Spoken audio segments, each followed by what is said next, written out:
Hello everyone, I welcome you all to the next lecture of progressions. और बच्चों, जैसा आपको याद होगा पिछले लेक्चर्स में हमने जीपी का कांसेप्ट देख चुके हैं, हम एपी पूरा पढ़ चुके हैं, एजीपी हो गया है, डिफरेंस मेथड हो गया है, और हमने एचपी में 2-3 लेक्चर्स देखे थे जिसमें हमने देखा था कि एचपी का कांसेप्ट होता क्या है, कैसे सॉल्व किया जाता है। एंड लास्ट लेक्चर में हमने बेटा एएम, जीएम और एचएम का भी कांसेप्ट देखा था कि किस तरीके से अरिथमेटिक मीन, ज्योमेट्रिक मीन और हार्मोनिक मीन आपस में रिलेटेड होती है। आज के लेक्चर में बेटा हम एचपी वाले अपने पोर्शन को थोड़ा सा और आगे बढ़ाएंगे और उसके कुछ बढ़िया आज हम सवाल सॉल्व करेंगे। तो बच्चों देखो, अगर हम सबसे पहले बात करें कि जैसे अगर हमारे पास ए और बी, अगर ए और बी हमारे पास 2 नंबर होते थे तो दोनों का जो हार्मोनिक मीन होता था उसकी वैल्यू आती थी 2ab upon a plus b। ये वाली चीज हमें याद है, ठीक है, ये वाली चीज हम देख चुके हैं। अब अगर मान लो बेटा मेरे पास 3 नंबर्स हैं a, b एंड c, और अगर ये 3 नंबर्स एचपी में, और अगर बेटा मुझे बोला जाता है कि find the harmonic mean of these 3 numbers, तो इसका ऐसा हमको कोई फॉर्मूला याद नहीं रखना है, हम इसको अपने अरिथमेटिक मीन वाले कांसेप्ट से देखेंगे। जैसे यहाँ पे बेटा अगर आप देखो, मान लो अगर a1 a2 a3 अगर आपके पास ये 3 टर्म्स होते, अगर a1 a2 a3 आपके पास ये 3 टर्म्स होते और अगर ये अरिथमेटिक प्रोग्रेशन में अरेंज्ड होते, तो हमें पता है that a1 plus a2 plus a3 upon 3 will be the arithmetic mean of these 3 numbers। ये चीज हमें पता है। सिमिलरली अगर हम इसे अगर बेटा हमें इसका अगर हार्मोनिक मीन निकालना है तो इसमें हम कर सकते हैं that 1 by a 1 by b and 1 by c। अगर abc आपके पास hp में है तो 1 by a 1 by b and 1 by c will be in ap। और अगर ये 3 टर्म्स AP में, है तो आप बेटा मुझको ये बताओ कि इनका अरिथमेटिक मीन क्या होगा। इनका जो अरिथमेटिक मीन होगा ये तीनों टर्म्स का, that will be 1 by a plus 1 by b plus 1 by c upon 3। अब क्योंकि बेटा हमें क्या पता है, हमें ये पता है कि AP वाले टर्म्स का जो रेसिप्रोकल होता है वो HP में आता है। AP वाले टर्म्स का रेसिप्रोकल जो होता है वो HP में आता है। तो क्या अगर अरिथमेटिक मीन इनका ये होगा, so can I say that 1 by harmonic mean should be equal to this। अगर अरिथमेटिक मीन की ये वैल्यू थी तो उसका रेसिप्रोकल क्या होगा अरिथमेटिक मीन का, 1 by harmonic mean क्या होगा, अरिथमेटिक मीन के बराबर होगा। तो यहां से अगर बेटा हम देखेंगे, so harmonic mean will be equal to 3 by 1 by a plus 1 by b plus 1 by c। इस तरीके से हमें इसे सॉल्व करना है। रटने की बेटा कोई भी जरूरत नहीं है, रटने की जरूरत नहीं है। जैसे देखो, अगर a और b हमारे पास HP में होते, तो मैं क्या बोलता कि 1 by a और 1 by b किस में होंगे, AP में होंगे। और अगर ये दोनों टर्म्स AP में होते तो इनका अरिथमेटिक मीन बोलो कितना आ जाता, ये दोनों का सम डिवाइडेड बाय 2 आता। या अगर मान लो इसको मैं सॉल्व करता, तो यहां से बताओ मेरे पास क्या आता कि 1 by harmonic mean should have been equal to a plus b by 2ab, ये चीज आती मेरे पास। और यहां से देखो हार्मोनिक मीन की वैल्यू क्या आ जाती, 2ab upon a plus b। यही तो फॉर्मूला हमने पढ़ा हुआ है ना। तो उस लॉजिक से अगर मैं इसको 3 टर्म्स वाले को निकाल लूंगा तो हार्मोनिक मीन ही आ जाएगा।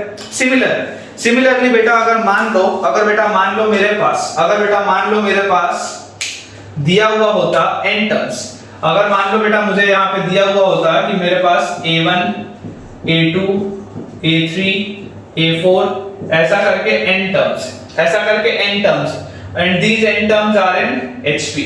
और अगर मुझे इनका हार्मोनिक मीन निकालने बोला जाता तो मैं क्या करता, जिसका फॉर्मूला सिंपल होता n by 1 by a1 plus 1 by a2 plus 1 by a3 and so on till 1 by an। यही आता है इसका हार्मोनिक मीन। जैसे यहाँ पर देखो, अगर n की वैल्यू 3 है और अगर 3 टर्म्स है तो यहाँ पे हार्मोनिक मीन क्या है, 3 by 1 by a plus 1 by b plus 1 by c। वैसे अगर मेरे पास n हार्मोनिक मीन्स इंसर्टेड होंगे या अगर मेरे पास टोटल n हार्मोनिक मीन्स होंगे, या सॉरी n टर्म्स होंगे HP में, तो उनका हार्मोनिक मीन क्या होगा, उनका harmonic mean will be n by 1 by a1 1 by a2 1 by a3 ऐसा करके 1 by an तक। ठीक है बच्चों, तो देखो सवाल में हमारे सामने लिखा हुआ है यहाँ पे, given a is the arithmetic mean of b and c, b is the geometric mean of c and a, then prove that c is the harmonic mean of a and b। क्या क्या बोला गया देखते हैं। यहाँ पर क्या है, मुझे बेटा दिया गया है a is the arithmetic mean of b and c। मतलब क्या मैं ये बोल सकता हूँ that a will be equal to b plus c by 2। अगर a जो है, अगर वो b और c का अरिथमेटिक मीन है तो a की वैल्यू क्या आ जाएगी, b plus c by 2। b is the geometric mean of c and a, so can I write b is equal to under root of AC. B is the geometric mean of C and A, so I can write B is equals to under root of AC. और हमें prove करना है, prove that C is the harmonic mean of A and B. मतलब हमारे पास to prove में हमारे पास क्या है कि C को मुझे किसके इक्वल करना होगा. अगर C हार्मोनिक मीन होगा A और B का, तो C की value 2AB by A plus B आनी चाहिए. अगर बेटा ये मैं ले आया, इसका मतलब क्या हो जाएगा, that C is the harmonic mean of A and B. as simple as that. अगर मैं इसको सॉल्व करूंगा तो यहां से आ जाएगा 2A, पहले वाले रिलेशन से 2A will be equal to B plus C. 2A will be equal to B plus C. अब आप बेटा एक चीज देखो कि मुझे जो फाइनल रिलेशन बनाना है, उसमें A B C तीनों के तीनों टर्म्स. मुझे जो फाइनल रिलेशन बनाना है उसमें A B C तीनों के तीनों टर्म्स है, तो मैं कोई भी एक टर्म को एलिमिनेट नहीं कर सकता यहाँ पे. मुझे इसको सॉल्व कैसे करना पड़ेगा कि मुझे जनरेट करना पड़ेगा कि एक ही इक्वेशन में तीनों टर्म्स आ जाएं, फिर मैं वहां से C की वैल्यू को निकालूं. तो देखो यहां पर आप मुझको एक चीज बताओ कि यहां से क्या मैं ये बोल सकता हूं that B square is equal to AC. क्या यहां से ये बोला जा सकता है कि B स्क्वायर की वैल्यू किसके बराबर है, AC के बराबर है. अगर मान लो मैं पूरे के पूरे इक्वेशन को मल्टीप्लाई कर देता हूं B के साथ, अगर मान लो मैं पूरे के पूरे इक्वेशन को मल्टीप्लाई कर देता हूं B के साथ, तो मेरे पास आ जाएगा 2AB will be equal to B square plus BC. ठीक है. और जैसी बेटा मेरे पास ये चीज आ गई, अब आप यहां से देखिए 2AB की वैल्यू कितनी आ गई, 2AB की वैल्यू मेरे पास आ गई B square plus BC के बराबर. और B square की वैल्यू किसके बराबर थी, B square की इटसेल्फ वैल्यू थी AC के बराबर. मतलब I can substitute B square के बदले AC यहां पर, तो AC और ये वाला BC वैसे का वैसे. फायदा इससे क्या हुआ बेटा, एक ही रिलेशन में मेरे पास ABC तीनों टर्म्स आ गए. ठीक है ना, एक ही रिलेशन में मेरे पास ABC तीनों के तीनों टर्म्स आ गए. तो यहां से क्या मैं ये लिख सकता हूं कि A plus B times C, दोनों में C कॉमन है, is equal to 2AB, और I can say that 2AB upon A plus B is equal to C. जैसे मेरे पास ये रिलेशन आ गया, इसका मतलब क्या है, if C is equals to 2AB by A plus B, then it means कि C is the harmonic mean of A and B. ठीक है बच्चों, देखो अगले सवाल में हमारे सामने लिखा हुआ है given the roots of the equation are equal. अगर ये वाले इक्वेशन के रूट्स बराबर हैं, then prove that ABC are in HP. इस रिलेशन में हमें प्रूव करना है कि ABC की वैल्यू क्या होगी, ABC जो टर्म्स होंगे वो HP में होंगे. अब बेटा देखो, अगर आप यहाँ पर इस इक्वेशन को देखोगे तो सबसे पहले बेटा आपका जो दिमाग जाना चाहिए वो सीधा ये जाना चाहिए कि एक क्वाड्रेटिक इक्वेशन है, और क्वाड्रेटिक इक्वेशन में अगर रूट्स इक्वल होते हैं तो डिस्क्रिमिनेंट की वैल्यू 0 के बराबर होती है. ठीक है, अगर बेटा डिस्क्रिमिनेंट की वैल्यू 0 के बराबर है तो मैं ये बोल सकता हूं कि b स्क्वायर माइनस 4ac की वैल्यू 0 के बराबर होगी, या b स्क्वायर की वैल्यू 4ac की बराबर होगी. पहली चीज तो ये, ठीक है ना. हालांकि इस कंसेप्ट का इस सवाल में उतना यूज नहीं आएगा, लेकिन अपने को ये स्ट्राइक करना चाहिए कैसे सोचना है सवाल को, मैं आपको वो सिखाना चाह रहा हूं, है ना. हालांकि इस चीज का इसमें यूज नहीं आएगा क्योंकि रूट मुझे डायरेक्टली दिखाई दे रहा है, लेकिन फिर भी सवाल को अप्रोच कैसे किया जाता है, सोचा कैसे जाता है, कौन-कौन से पॉइंट्स पे सोचा जाता है, वो अपने को पता होना जरूरी है. अगर हम यहाँ पर बेटा देखें तो आप मुझको ये बताओ कि कितने बच्चे आप में से विजुअलाइज ये चीज कर सकते हो कि रूट सीधा 1 दिख रहा है. रूट सीधा 1 दिख रहा है. क्यों? क्योंकि देखो ये साइक्लिक फैशन में A B C B C A C A B, cyclic fashion में तो देखो अगर मैं x की वैल्यू 1 डालूंगा तो AB minus AC plus BC minus AB plus AC minus BC, ये चीज आ जाएगी जब मैं x की वैल्यू 1 डालूंगा. तो यहां से देखो आप AB minus AB, BC minus BC, AC minus AC सब कट गया, 0 के बराबर आ गया. व्हाट इट मींस इज कि x इज इक्वल टू 1 इसको सेटिस्फाई करता है. ठीक है. अच्छा, क्योंकि बेटा आपको देखो रूट्स इक्वल दिए हुए हैं, तो इसका मतलब क्या है कि अगर रूट्स इक्वल हैं तो अगर एक रूट मुझे 1 दिख रहा है तो दूसरा रूट भी 1 होगा. तो इसका मतलब बेटा मैं क्या ये बोल सकता हूं that sum of roots will be equal to 2 and product of roots will be equal to 1. sum of roots की वैल्यू 2 होगी और product of roots की वैल्यू किसके बराबर होगी, 1 के बराबर. अच्छा, यहां से आप बेटा देखो अगर मैं product of roots लूं तो product of roots क्या होता है, constant term divided by coefficient of x square. तो constant term है मेरे पास c times a minus b divided by coefficient of x square मेरे पास है a times b minus c, और इसकी वैल्यू बोल रहा है 1 के बराबर. जैसे बेटा इसको आप सॉल्व करोगे आपके पास आ जाएगा c times a minus b is equal to a times b minus, ये 1 से यहाँ क्रॉस मल्टीप्लाई होगा तो आ जाएगा। इसको अपन बेटा थोड़ा सा ओपन अप करके रीअरेंज करते हैं तो ये आ जाएगा ac minus bc is equal to ab minus ac, और I can say that 2ac is equal to ab plus bc, और वी कैन से दैट और we can say that 2ac will be equal to, यहां पे बेटा देखो दोनों में से b कॉमन आ जाएगा, अंदर बचेगा a plus c, और हमें प्रूव क्या करना था, हमें abc को hp में प्रूव करना था। मतलब अगर मैं ये बोल दूं कि b की वैल्यू है 2ac upon a plus c तो क्या ये प्रूव हो जाएगा? अगर abc hp में होते हैं तभी तो बेटा b की value 2ac upon a plus c आती है। तो इस तरीके से हम देख सकते हैं कि ये सवाल हमारा सॉल्व हो गया है। ठीक है बच्चों, देखो हमने बेटा अभी पढ़ा था पिछले लेक्चर में कंसेप्ट am का, gm का और HM का, ये तीनों का हमने कंसेप्ट पढ़ा था। इसके अलावा एक चीज और होती है which is known as RMS, जिसका फुल फॉर्म होता है रूट मीन स्क्वायर, जिसका फॉर्मूला होता है R stands for root, M stands for mean और S stands for square। बोलने का मतलब क्या है?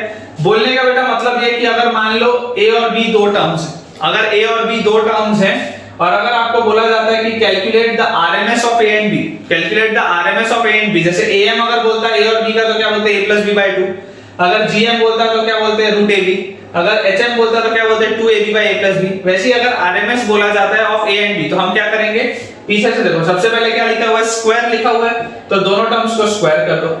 उसके बाद क्या लिखा हुआ है, मीन लिखा हुआ है तो इसका मीन निकाल लिया दोनों टर्म्स का, और उसके बाद क्या लिखा हुआ है, रूट लिखा हुआ है तो पूरे का अंडर रूट लगा दिया। ठीक है, स्क्वायर बोला था तो टर्म्स का स्क्वायर कर दिया, मीन बोला था तो उसका मीन निकाल लिया और फिर उसमें रूट लगा दिया। ये होता है RMS of A and B, अब हमें ये देखना है कि RMS जो होता है वो AM GM HM से किस तरीके से रिलेटेड होता है, तो देखो अगर बेटा मान लो कि मैं RMS माइनस AM की वैल्यू कैलकुलेट करूं, अगर मैं RMS माइनस AM की वैल्यू कैलकुलेट करूं और अगर बेटा इसकी वैल्यू ग्रेटर देन 0 आ गई, तो क्या मुझे ये चीज पता चल जाएगी कि RMS इन सबसे बड़ा होगा।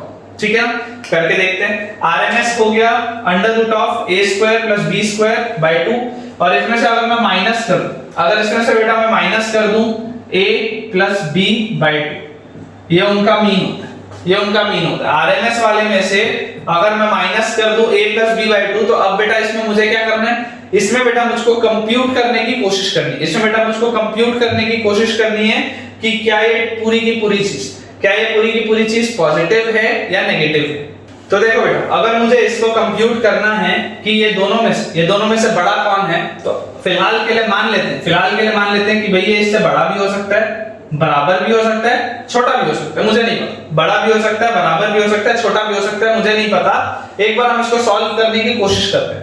तो देखो अगर मान लो ये बेटा अपने पास देखो ये दोनों टर्म्स आपको क्या पता है, पॉजिटिव है, क्योंकि हम a और b क्या लेते हैं, पॉजिटिव नंबर्स के लिए अरिथमेटिक मीन और इसका RMS निकालते हैं। तो आपके पास देखो a और b अगर पॉजिटिव है तो ये वाला पूरा टर्म पॉजिटिव है, और क्योंकि स्क्वायर रूट के साथ है तो ये वाला भी टर्म पॉजिटिव है। ठीक है ना, यहाँ पे अपन कैलकुलेट किसकी वैल्यू करना चाह रहे थे, इन दोनों के डिफरेंस की अपन वैल्यू कैलकुलेट करना चाह रहे थे। मान लेते हैं अगर ये दोनों का डिफरेंस 0 से बड़ा भी हो सकता है, 0 के इक्वल भी हो सकता है और 0 से छोटा भी हो सकता है, तो उस सिचुएशन में अगर मैं ये वाले बेटा पूरे टर्म को RHS में ले जाऊं, तो क्या ये कुछ इस तरीके का आ जाएगा, मेरे पास इक्वेशन जो होगा कुछ इस तरीके की फॉर्म बन जाएगा। अब अगर बेटा मान लो कि मैं दोनों साइड पे स्क्वायरिंग कर दूं, तो स्क्वायरिंग करने से हासिल क्या होगा, स्क्वायरिंग करने से हासिल क्या हो जाएगा, ये आ जाएगा मेरे पास a square plus b square by 2। अब बीच में इनमें क्या साइन है आई डोंट नो, देखेंगे। उसके बाद यहां पर आ जाएगा a प्लस b बाय 2 का होल स्क्वायर, ये चीज आ जाएगी मेरे पास। जैसे ही हम बेटा इसे सॉल्व करेंगे तो आएगा a square plus b square by 2 and this will be a square plus b square plus 2ab by 4। ठीक है, अब अगर बेटा इन टर्म्स को मैं यहां ले आऊं, अगर इन टर्म्स को मैं LHS में ले आऊं, क्योंकि देखो अगर मैं सेम साइड में रखते हुए स्क्वायर करता तो मजा नहीं आता है ना, इस तरीके का फॉर्मेट नहीं बन पाता, थोड़ा सा कॉम्प्लेक्स हो जाता है। इसलिए जब भी हमें स्क्वायरिंग करनी होती है तब भी हमें ये चीज देखनी होती है कि क्या मैं एक साइड में टर्म्स को रख के स्क्वायर करूं या अलग-अलग साइड में रख के करूं। जैसे ही इसको बेटा मैं देखो a² / 4 यहां लेके आऊंगा तो a² / 2 में से a² / 4 माइनस होगा तो a² / 4 बचेगा, b² / 2 में से b² / 4 माइनस होगा तो b² / 4 बचेगा, और उसके बाद ये जो 2ab/4 है which will be actually equal to what -2ab/4 जब वो LHS में आ जाएगा। ये जो 2ab/4 है ये LHS में आ जाएगा तो -2ab/4 आ जाएगा, और ये पूरी चीज बेटा 0 से बड़ी भी हो सकती है, छोटी भी हो सकती है, बराबर भी हो सकती है, हमें नहीं पता। लेकिन यहां से बेटा आई कैन से दैट कि अगर मैं इनमें से 1/4 कॉमन ले लूं, 1/4 अगर मैं कॉमन ले लूं और अगर बेटा इसको मैं सॉल्व करने की कोशिश करूं तो देखो ये a² + b² - 2ab, तो can I write this as a - b whole square, can I write this as a - b whole square.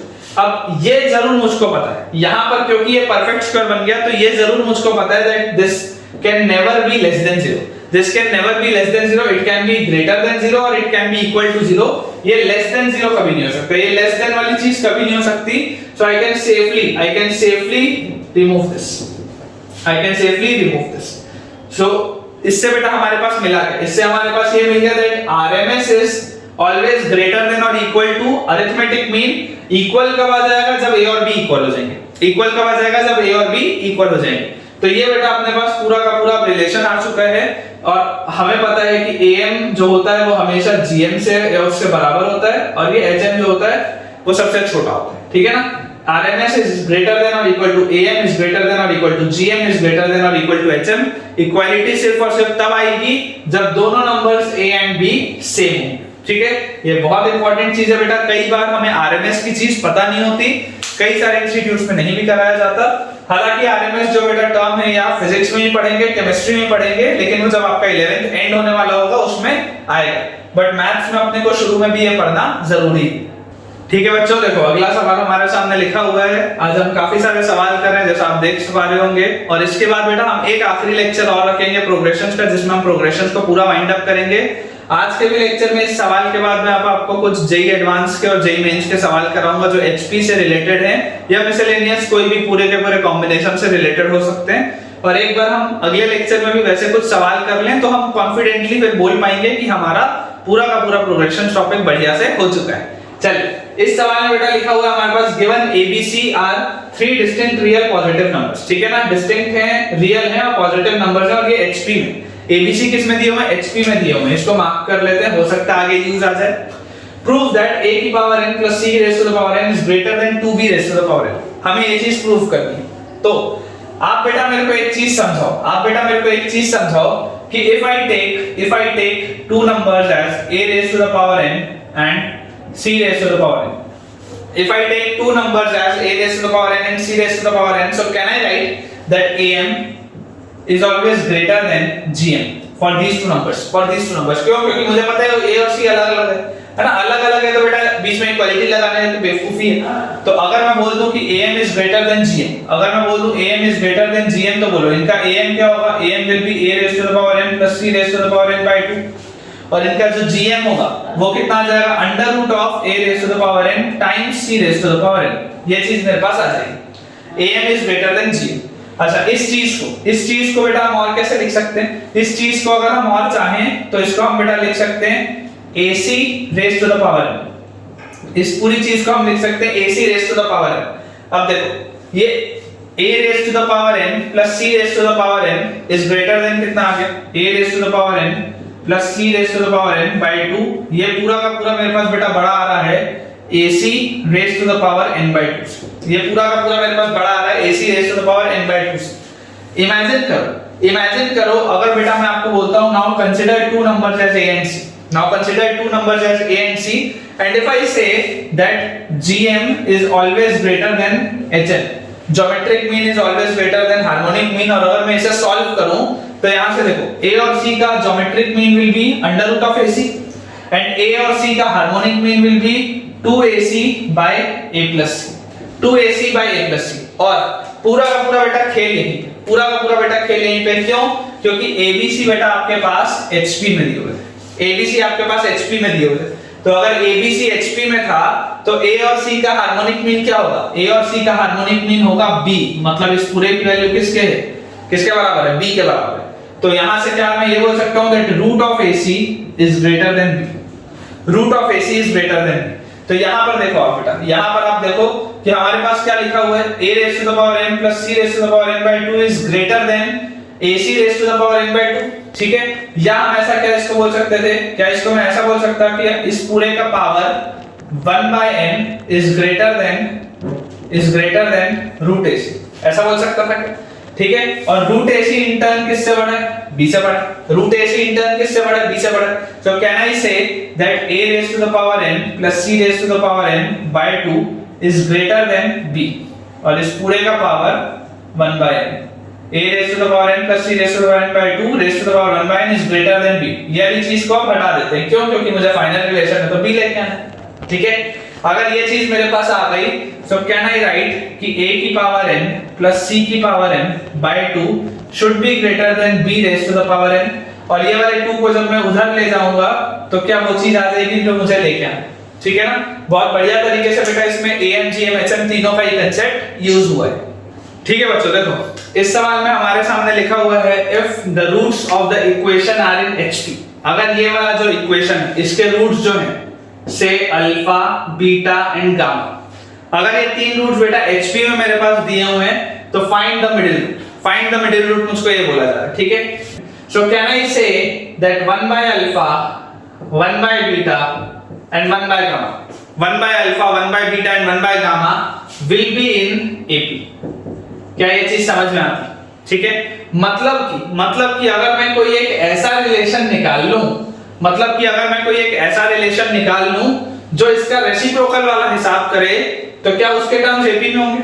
बोलने का क्या मतलब है मैं समझा रहा हूं। देखो यहां पर अगर इस रिलेशन में x को मैं रिप्लेस कर दूं 1 by x, अगर x को मैं रिप्लेस कर दूं 1 by x से तो जो नया इक्वेशन बनेगा वो क्या होगा, देखो 1 by x का होल क्यूब, x को अपन ने 1 by x से रिप्लेस कर दिया, माइनस 11 इंटू 1 by x का whole square plus 36 into 1 by x minus 36 is equal to 0, ठीक है। जैसे मेरे पास ये चीज आई, अगर मैं पूरे रिलेशन को x क्यूब से मल्टीप्लाई कर दूं डिनोमिनेटर ठीक करने के लिए तो आ जाएगा 1 minus 11x plus 36 x square minus 36 x cube is equal to 0। या अगर मैं सारे के सारे टर्म्स को RHS में शिफ्ट कर दूं तो properly I can write the equation as 36x cube minus 36x square plus 11x minus 1 is equal to 0।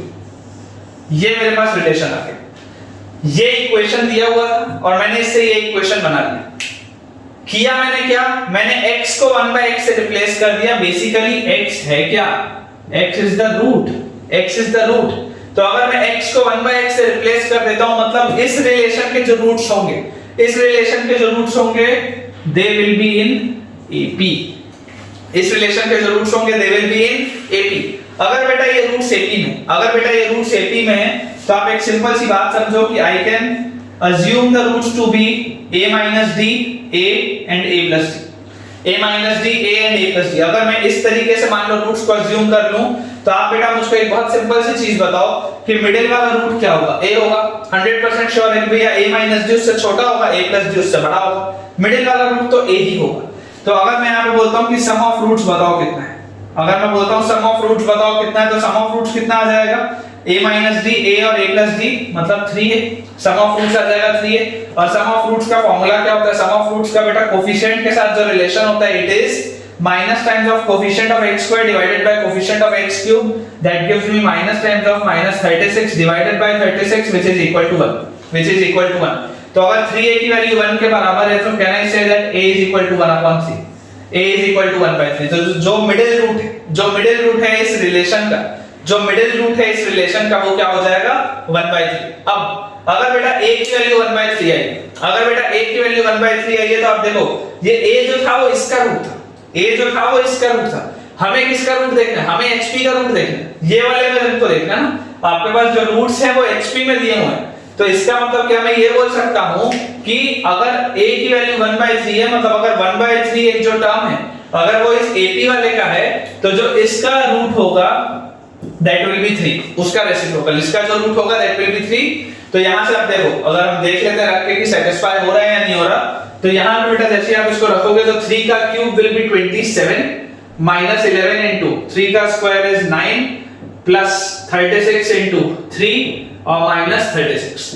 जैसे हम इसको सॉल्व करेंगे तो 27 minus 99 plus 36 into 3, 36 into 3 will be 108 minus 36, या इसको मैं डायरेक्टली ऐसा लिख देता हूं 36 into 2, so this will give me 72। तो 72 और 27 99 माइनस 99 0, ठीक है ना। ये जैसे 0 आ गया मतलब x इज इक्वल टू 3 इसको सेटिस्फाई कर रहा है और ये मिडिल वाला इसका रूट है। ठीक है बच्चों, देखो ये वाला जो सवाल लिखा हुआ है ये जेई 2003 का है। ये वाला सवाल बेटा जेई 2003 का है, जिसमें क्वेश्चन में लिखा हुआ है if the roots of 10x³ - 3x² - 54x - 27 = 0 are in HP। अगर रूट्स HP में then find C and all the roots. ठीक है, सेम बेटा सेम सवाल है जो अभी हमने पिछला किया, इसलिए मैंने आपको पिछला वाला सवाल किया था सो दैट कि आप इसको बढ़िया से अटेम्प्ट कर पाओ। अब अगर बेटा इसके रूट्स मेरे पास HP में, अगर बेटा इसके मेरे पास रूट्स HP में, सो कैन आई से कि अगर मैं x को 1/x से रिप्लेस कर दूंगा तो जो मेरे पास इक्वेशन बनेगा उसके रूट्स किस में होंगे, AP में होंगे। तो जैसे इसको मैं सॉल्व करूंगा तो देखो 10/x³ - C/x² - 54/x -27 should be equal to 0। और अगर इसको हम ठीक बनाने के लिए पूरे इक्वेशन को x³ से मल्टीप्लाई कर दें तो I will be getting 10 - cx - 54x² - 27x³ is equal to 0। और अगर हम सारे टर्म्स को RHS में शिफ्ट कर दें तो 27x³ plus 54x² plus cx - 10 is equal to 0। ये जो बेटा रिलेशन है इसके रूट्स किस में होंगे, इसके रूट्स बेटा अल्फा बीटा गामा जो भी होंगे वो होंगे एक अरिथमेटिक प्रोग्रेशन। इसके रूट्स होंगे अरिथमेटिक प्रोग्रेशन में। हमें क्या बोला जा रहा है कि find C and all the roots. तो अगर मैं मान लेता हूं कि इसके रूट्स है a - d, a and a + d। अगर इसके रूट्स है a - d, a and a + d, तो आप बेटा मुझको एक चीज बताओ कि देखो सम ऑफ रूट्स कितना आएगा। सम ऑफ रूट्स तीनों को मैं जोड़ूंगा तो 3a की वैल्यू आ जाएगी minus times of coefficient of x² divided by coefficient of x³, तो -54/27 which gives me -2। तो यहां से मेरे पास a की वैल्यू आ गई -2/3, इसमें तो कोई डाउट नहीं। इसके बाद अगर हम देखें प्रोडक्ट ऑफ रूट्स, तो देखो प्रोडक्ट ऑफ रूट्स कितना आ जाएगा, a times a² - d², a times a² - d², और इसकी वैल्यू बेटा बराबर होनी चाहिए किसके, product of roots is constant term -b/c/ - d/, तो minus times of constant term divided by coefficient of x³, so वो आ जाएगा 10/27, वो आ जाएगा 10/27। अब अगर मैं a की वैल्यू -2/3 यहां पे सब्स्टिट्यूट कर दूं तो यहां पे आ जाएगा 4/9 - d² इज इक्वल टू 10/27। 3/27 यहां पे बेटा कटेगा तो यहां पे 9 बचेगा और ये 2 से ये 10 कटेगा तो 5 बचेगा, यहाँ एक माइनस साइन। ठीक है, तो ये आ जाएगा -4/9 plus d² is equal to 5/9, और आई कैन से दैट देखो ये -4/9 वहां जाएगा तो 5/9 और 4/9 9/9, तो d² की वैल्यू आ जाएगी 1 या d की वैल्यू आ जाएगी ±1, कॉमन डिफरेंस की वैल्यू आ जाएगी +(-1)। जैसे बेटा मेरे पास कॉमन डिफरेंस भी निकल आया है तो देखो अगर a की वैल्यू -2/3 है तो ये वाला तो रूट आ गया -2/3। ठीक है, अगर मैं d की वैल्यू 1 बोलता हूं, अगर बेटा मैं d की वैल्यू 1 बोलता हूं तो देखो -2/3 + 1 कितना आ जाएगा 1/3, -2/3 + 1 कितना आ जाएगा 1/3, और अगर मैं d की वैल्यू 1 रख रहा हूं तो -2/3 - 1 बोलो कितना आ जाएगा -5/3। ये मेरे पास आ गए तीनों रूट्स। अगर मैं d की वैल्यू -1 रखता, तो देखो -2/3 और -1 ये आ जाता -5/3 और ये आ जाता 1/3, इंटरचेंज बस होता और कोई फर्क नहीं पड़ता। तो क्योंकि मेरे पास बेटा ये तीनों रूट्स आ चुके हैं, तो देखो sum of product of roots taken 2 at a time वो क्या होता है -b/c/ मतलब c/27 should be equal to sum of product of roots taken 2 at a time। तो -5/3 जब -2/3 से मल्टीप्लाई होगा तो मेरे पास आएगा 10/9 प्लस -5/3 जब 1/3 से मल्टीप्लाई होगा तो मेरे पास आएगा -5/3, और -2/3 जब 1/3 से मल्टीप्लाई होगा तो मेरे पास आएगा -2/3। ये चीज आएगी। तो यहां से c/27 would be equal to, यहां पर देखो बेटा अपने पास यहां पे 5/9 होगा और यहाँ पे माइनस 2/9 है, ठीक है ना। तो यहाँ से जैसे आप इसको सॉल्व करोगे तो 10/9 माइनस 5/9, 5/9 माइनस 2/9, 3/9, ये आ गया 3/9, ठीक है। और यहाँ से ये 9 है, ये 27 है, यहाँ 3 आ गया, तो c की वैल्यू आ गई मेरे पास 9, c की वैल्यू मेरे पास आ गई 9। और अगर मुझे ऑल द रूट्स भी निकालने बोला हुआ है तो इसके रूट्स देखो किसमें, इसके रूट्स AP में, तो उसका रेसिप्रोकल किसमें होगा, HP में होगा। इसका मतलब ये वाला जो मेरे पास गिवन इक्वेशन, ये वाला जो बेटा मेरे पास गिवन इक्वेशन है उसके रूट्स आएंगे 3 minus 3/2 and minus 3/5, 3 minus 3/2 and minus 3/5।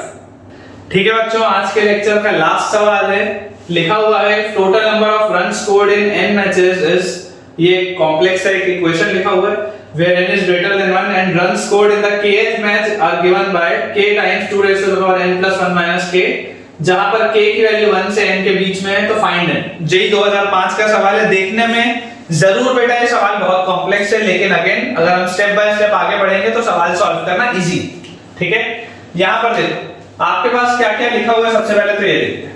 हमारे पास बेटा लिखा हुआ है if total number of run scored in n matches is, total n matches अगर खेले गए, अगर मान लो T1 T2 T3 T4 ऐसा करके Tn तक के मैचेस अगर मान लो खेले गए, तो उन सारे मैचेस का जो सम है, उन सारे मैचेस का जो सम है वो कितना है, n plus 1/4 times 2 raised to the power n plus 1 minus n minus 2, ये उन सारे के सारे मैचेस का सम, ठीक है। जहां पे आपको बोला जा रहा है कि ऑब्वियसली जो आपने मैच खेला वो एक से ज्यादा ही मैच खेला है, and run scored in the kth match is given by ये चीज where k की वैल्यू 1 से n तक हो सकती है। अब देखो ये अगर मैं k की वैल्यू 1 से n तक दोनों ले सकता हूं और इक्वालिटी लिखा हुआ है, इसका मतलब बेटा कौन से मैच में कितना आपने रन बनाया ये आप निकाल सकते हो।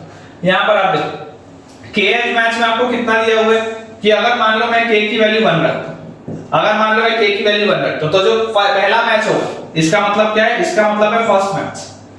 फर्स्ट मैच में बेटा आपने कितना रन बनाया होगा, अगर मैं इसमें k की वैल्यू 1 रखूंगा तो 1 multiplied by 2 raise to the power n plus 1 minus 1, मतलब ये आ जाएगा 2 raise to the power n।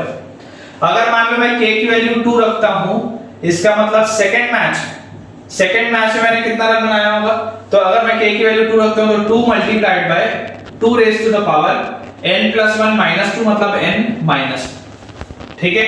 Third match अगर हम k 3 रखते हैं तो थर्ड मैच में कितना रन बना होगा, तो थर्ड मैच में बेटा होगा 3 multiplied by 2 raise to the power n plus 1 minus 3, मतलब n minus 2। ये चीज अपने को समझ में आती है कि एक AGP बन रहा है ना, ये आगे वाले टर्म्स AP में है और ये सब GP में है, जिसका कॉमन रेशियो कितना है, हाफ। कॉमन रेशियो देखो कितना है, हाफ, तभी तो 2 raise to the power n से 2 raise to the power n minus 1 बना, फिर पावर में n minus 2 आया, मतलब कॉमन रेशियो क्या है, हाफ, ठीक है। तो अगर मैं Sn इस तरीके से निकालने की कोशिश करूं कि भाई पहले मैच में आपने बनाया 1 into 2 raised to the power n, फिर आपने दूसरे मैच में बनाया 2 into 2 raised to the power n minus 1, तीसरे मैच में आपने बनाया 3 into 2 raised to the power n minus 2 and so on। और वैसे ही आप आखिरी वाले मैच तक गए, और लास्ट वाला जो मैच था, लास्ट वाले मैच में देखो अगर आप n की जगह k की जगह n रखोगे, अगर आप k की जगह n रखोगे तो आखिरी वाले मैच में आपने बनाया n into 2 raised to the power n plus 1 minus n, तो n into 2 raised to the power 1। इतने आपने बेटा सारे के सारे मैचेस में रन बनाए। अब आपको बोला गया कि इस पूरे की वैल्यू इसके बराबर आती है, इस पूरे की वैल्यू इसके बराबर आती है, तो मुझे n की वैल्यू बतानी। यही दिया हुआ कि भाई अगर सारे के सारे n मैचेस में टोटल नंबर ऑफ रन्स जो स्कोर हुए थे वो ये थे, ये हर मैच का स्कोर है, तो अगर मैं हर मैच के स्कोर को जोड़ दूंगा और अगर उससे रिलेट करूंगा तो आंसर आ जाना चाहिए। तो देख लेते हैं करके। यहां से देखो बेटा अगर ये AGP है तो AGP सॉल्व करने का तरीका क्या होता है, जो भी GP का कॉमन रेशियो होता है उससे मैं मल्टीप्लाई कर देता हूं। तो अगर कॉमन रेशियो हाफ है तो मैंने Sn/2 की वैल्यू निकाल ली, हाफ से मल्टीप्लाई किया तो Sn/2 की वैल्यू यहां पे देखो क्या आ जाएगा, 2 raised to the power n minus 1, 2 into 2 raised to the power n minus 2, 3 into 2 raised to the power n minus 3 and so on till कहां तक n, कहां तक n तक, क्योंकि ये 2/2 तो कैंसिल आउट हो जाएगा। जैसे हम इसको बेटा सब्ट्रैक्ट करेंगे, तो देखो Sn/2 Sn minus Sn/2 मतलब Sn/2, इसकी वैल्यू कितनी आ जाएगी, यहां से अगर मैं पहले वाले टर्म को खाली छोड़ दूं 1 into 2 raised to the power n को, अगर मैं डायगोनल एलिमेंट्स को लूं तो देखो 2 into 2 raised to the power n minus 1 minus 1 into 2 raised to the power n minus 1 क्या आएगा, 1 into 2 raised to the power n minus 1। फिर इसको देखो 3 into 2 raised to the power n minus 2 minus 2 into 2 raised to the power n minus 2 तो ये आ जाएगा 1 into 2 raised to the power n minus 2 and so on. ये series चलेगी कायदे से अगर मैंने बेटा पहला वाला टर्म यहाँ पे छोड़ दिया था, ये पहला टर्म, ये दूसरा टर्म, ये तीसरा टर्म, डायगोनल एलिमेंट्स तक अगर जाऊंगा तो ये लास्ट वाला बेटा जो n है, ये जो लास्ट वाला n है वो खाली बचा हुआ है। अगर मैं ऐसे डायगोनल में जाऊंगा एलिमेंट्स को लेके तो ये n-1 टर्म्स तक जाएगा, ये पूरी चीज n-1 टर्म्स तक जाएगी। ये पहला वाला टर्म अलग है, ये जो डायगोनल एलिमेंट्स का मैंने डिफरेंस लिया है तो ये पहले टर्म से लेके n-1 टर्म तक जाएगा और आखिरी वाला टर्म खाली है। तो जब इसको आप सब्ट्रैक्ट करोगे तो यहाँ बचेगा माइनस, जब आप इसको बेटा सब्ट्रैक्ट करोगे तो वहां बचेगा माइनस है। जैसे ही अब बेटा मैं इसको सॉल्व करूं तो आप मुझको एक बात बताओ कि पहला टर्म आपको दिख रहा है 2 raised to the power n-1, फिर दिख रहा है 2 raised to the power n-2, ऐसा करके n-1 टर्म्स तक है। क्या मैं ये बोल सकता हूं कि इसके जस्ट पहले वाला टर्म तो कायदे से यही होगा? भाई देखो, अगर हाफ का कॉमन रेशियो आ रहा है, मतलब अगर मैं इसको 2 से मल्टीप्लाई करूं तो पिछला टर्म मिलना चाहिए। तो देखो, इसको जब मैं 2 से मल्टीप्लाई करूंगा तो ये वाला टर्म मिल रहा है। मतलब क्या मैं ये बोल सकता हूं कि मैं सीरीज को ऐसा भी कर सकता हूं कि यहां से स्टार्टिंग मान लूं, ये पूरे n-1 टर्म्स थे, एक टर्म ये और जुड़ गया, तो मैं यहां से n टर्म्स तक का सम निकाल लूं, इसको पहला टर्म ले। तो अगर बेटा मैं इसको वाले टर्म को लेके n टर्म्स का सम निकाल लूं, अगर मैं n टर्म्स का सम निकाल लूं तो देखो यहां से इसकी वैल्यू कितनी आ जाएगी, a into पहला टर्म क्या हो गया 2 raised to the power n, a into 1 minus r raised to the power total number of terms। तो 1 minus r बोलो क्या है, कॉमन रेशियो हाफ है, तो 1 minus r raised to the power total number of terms अब कितने होगा, n होगा, क्योंकि मैंने इसको भी काउंट कर लिया। डिवाइडेड बाय क्या होता है 1 minus r, मतलब 1 minus हाफ, जो कि कितना होता है, हाफ होता है। अगर ये वाला बेटा 2 घूम के ऊपर जाएगा तो can I write it as 2 raised to the power n plus 1, ठीक है, क्योंकि 2 ऊपर गया तो 2 raised to the power n में मल्टीप्लाई होगा तो 2 raised to the power n plus 1 आ गया। और ये पूरी वैल्यू किसकी है, ये बेटा पूरी वैल्यू आई है Sn/2 की। ये पूरी वैल्यू किसकी आई है, Sn/2 की।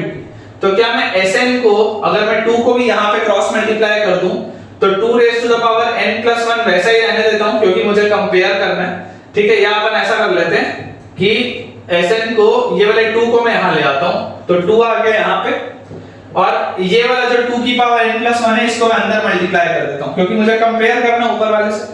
तो यहां देखो, जब 1 से मल्टीप्लाई होगा तो आ जाएगा 2 raised to the power n plus 1, और उसके बाद जब ये 2 raised to the power n plus 1 इससे मल्टीप्लाई होगा, जब ये 2 raised to the power n plus 1 इससे मल्टीप्लाई होगा तो मेरे पास बचेगा कितना, -2।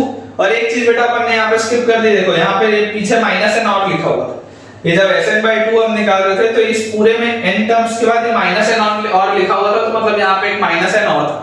और जब ये 2 मैंने पूरे से मल्टीप्लाई किया था तो यहाँ पे आ जाएगा ये -n, ठीक है ना।